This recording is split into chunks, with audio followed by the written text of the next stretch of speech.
साथ संगत जी प्यार से कहना।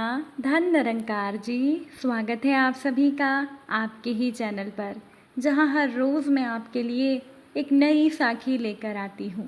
आज फिर से हाजिर हूं मैं आप सभी के लिए एक नई साखी लेकर। तो चलिए आज की साखी सुनते हैं। साथ संगत जी, शकुंतला जी काफ़ी साहसी महिला मजदूर थी। उनके घर पर 3 बेटों का जन्म हुआ, लेकिन शकुंतला जी को बेटे का बहुत शौक था। वो चाहती थी कि उनकी एक बेटी भी होनी चाहिए जो दुख सुख में अपनी माँ का सहारा बने। परंतु चौथी बार भी भगवान ने शकुंतला जी को जुड़वा बेटे दिए। उनका सारा गांव शकुंतला जी को काफ़ी भाग्यशाली मानता था। सभी गांव वाले कहते थे कि शकुंतला बहुत भागों वाली है। भगवान ने उसे 5-5 बेटे दिए हैं। अब तो इसका घर धन धान्य से भरा रहेगा। शकुंतला का पति भी मजदूरी किया करता था। शकुंतला का मानना था कि उसके बच्चे पढ़ लिख कर कुछ अच्छी नौकरी करें, जिससे कि उन लोगों को मजदूरी से छुटकारा मिल सके और उनकी आर्थिक स्थिति सुधर सके।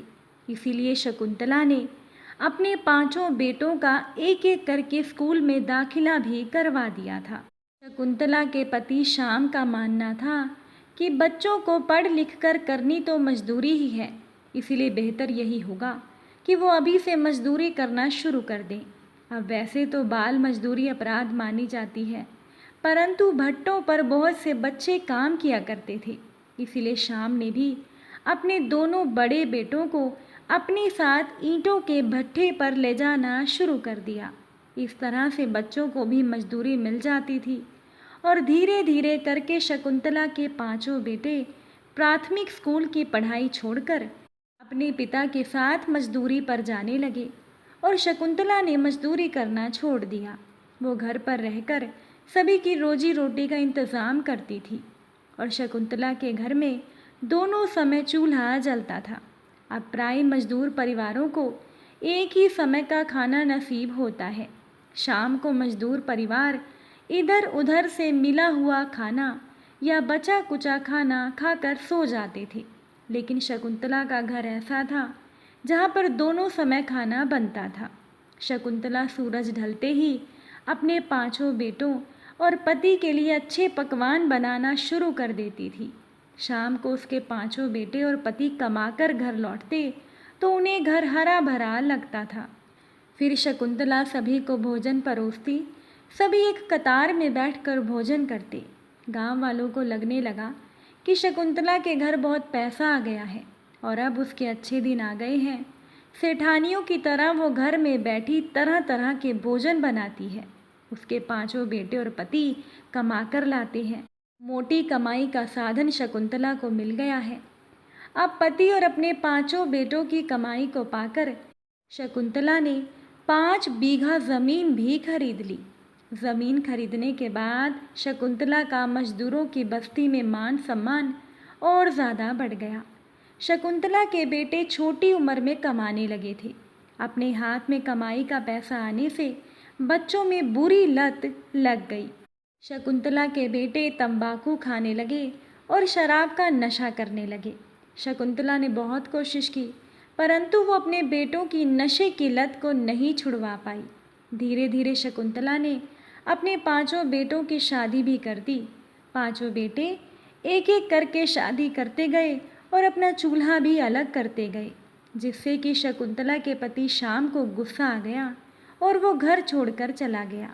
गांव के कुछ लोग कहते थे कि शकुंतला का पति अब साधु बन गया है, तो कुछ का कहना था कि शकुंतला का पति शहर में भीख मांग कर गुजारा करता है। अब शकुंतला अपने घर में अकेली रह गई। 5 बेटे और बहुओं ने अपने अपने चूल्हे अलग कर लिए। अब गरीबों को बुढ़ापा जल्दी आ जाता है। शकुंतला भी गरीब थी, तो बुढ़ापे ने शकुंतला पर भी अपनी मेहरबानी दिखाई और शकुंतला का शरीर धीरे धीरे स्थूल होता चला गया। शकुंतला के 5 बेटों के बीच में ज़मीन को लेकर अक्सर झगड़ा होने लगा। ये देखकर शकुंतला ने सबको उनका हिस्सा दे दिया। हिस्से में मिली ज़मीन पर सभी ने सरकार की एक योजना के तहत पक्के मकान बनवा लिए। पक्का घर बन जाने से, सभी सुख सुविधाएं होने के बाद शकुंतला की पांचों बहुएं बड़े बड़े सपने देखने लगी। बेचारी शकुंतला अकेली अपनी झोपड़ी में बुढ़ापे की मार झेल रही थी। शकुंतला की पांचों बहुओं में से कोई भी उसे 2 वक्त की रोटी देने को भी तैयार नहीं था। गांव की औरतें अक्सर ही शकुंतला की बहुओं को खरी खोटी सुनाती और कहती कि शकुंतला ने अपने समय में बहुत मेहनत की है। अगर वो चाहती तो वो आराम का जीवन जी सकती थी, लेकिन उसने पाई पाई जोड़कर ज़मीन खरीदी। मजदूर बिरादरी में किसी के पास भी ज़मीन नहीं है। ये शकुंतला की मेहनत का ही फल है जो उसके बेटे आज ज़मीन वाले हैं। परंतु शकुंतला की बहुओं पर इनका कोई असर नहीं होता था। वो कहती थी कि हमारी सास अपनी करनी का फल भोग रही है। शकुंतला बहुत लाचार हो गई। अब उससे चारपाई से भी नहीं उठा जाता था। आंखों की रोशनी भी चली गई। शकुंतला गिरते पड़ते अपने लिए कच्ची पक्की रोटियां बनाकर खाती। इस काम में अक्सर ही उसकी उंगलियां जल जाया करती थी।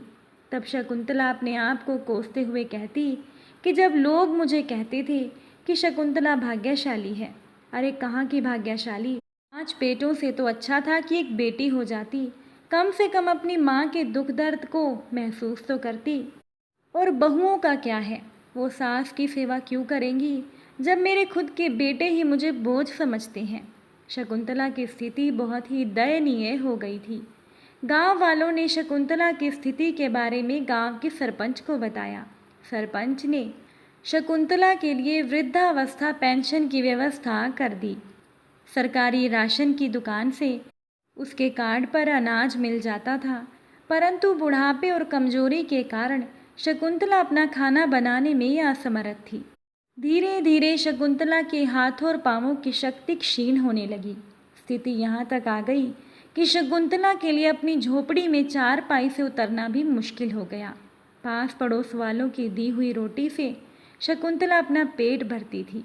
ऐसे में गांव वालों ने शकुंतला के बेटों को माँ की सेवा करने को कहा तो सभी बेटे एक दूसरे पर अपनी माँ का भार डालने लगे।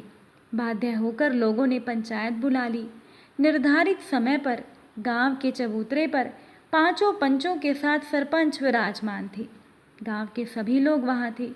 शकुंतला को कुर्सी पर बिठाया गया। शकुंतला के 5 बेटे अपनी पत्नियों के साथ पंचायत में आए। गांव के सरपंच ने शकुंतला के बेटों की तरफ इशारा करते हुए बोलना शुरू किया कि वैसे भी तुम्हारे पिता तुम्हारी माँ को छोड़ गए हैं। ऐसे में तुम्हारा फ़र्ज़ बनता है कि तुम अपनी माँ की सेवा करो। माता पिता अपने बच्चों के लिए जीवन भर कितना कुछ करते हैं। तुम्हारी माँ ने तुम्हें तुम्हारा हिस्सा भी दिया है। अब तुम्हारा फ़र्ज़ है कि तुम इनकी सेवा करो।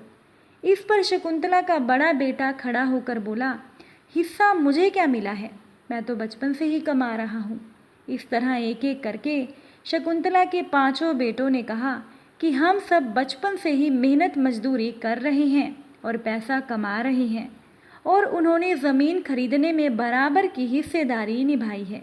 इसलिए उन्हें कोई हिस्सा नहीं दिया गया, बल्कि वो ज़मीन उन्होंने मेहनत मजदूरी करके खरीदी है। तब सरपंच ने कहा कि चलो ठीक है, ज़मीन अगर तुम सब ने मिलकर अपनी मेहनत से खरीदी है तो तुम्हें ये तो सोचना चाहिए कि ये शकुंतला तुम्हारी माँ है। इसने तुम लोगों को जन्म दिया है। आज ये शरीर से लाचार है तो क्या तुम इसे ऐसे छोड़ सकते हो। शकुंतला के 5 बेटों ने एक एक करके अपनी जिम्मेदारी से पल्ला झाड़ना चाहा और वो कहने लगे कि इस महंगाई में हमसे अपना खर्चा तो पूरा होता नहीं और हम में से कोई भी अपनी माँ का खर्चा नहीं उठा सकता। इसके बाद सरपंच उदास होते हुए बोला, परंतु माता पिता ने तो तुम 5 का खर्चा उठाया था। आज तुम्हें अपनी बूढ़ी माँ के लिए 2 रोटी भी भारी लग रही है। इस तरह से तो सभी अपने खर्चों की दुहाई देकर अपने बूढ़े माता पिता को छोड़ देंगे, परंतु समाज में ऐसा नहीं चलता। पंचों ने फैसला लिया कि शकुंतला के 5 बेटे क्रम से शकुंतला को एक एक दिन खाना देंगे। थोड़ी बहुत ना नुकर के बाद बेटों ने पंचों का फैसला माना, परंतु शकुंतला को जब ये फैसला बताया गया तो वो खुश नहीं थी। सरकार उसे पेंशन और मासिक राशन दे रही थी, लेकिन उसे ज़रूरत थी अपनों की, जो बुढ़ापे में उसकी सेवा करे।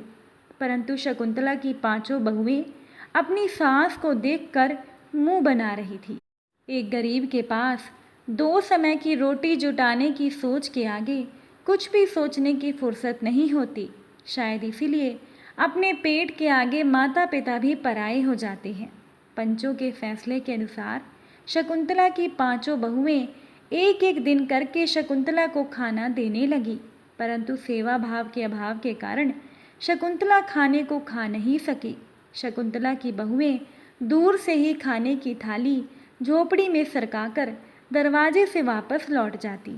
उन्होंने झोपड़ी के अंदर जाकर कभी कोशिश ही नहीं की देखने की कि उनकी सास किस हाल में जी रही है।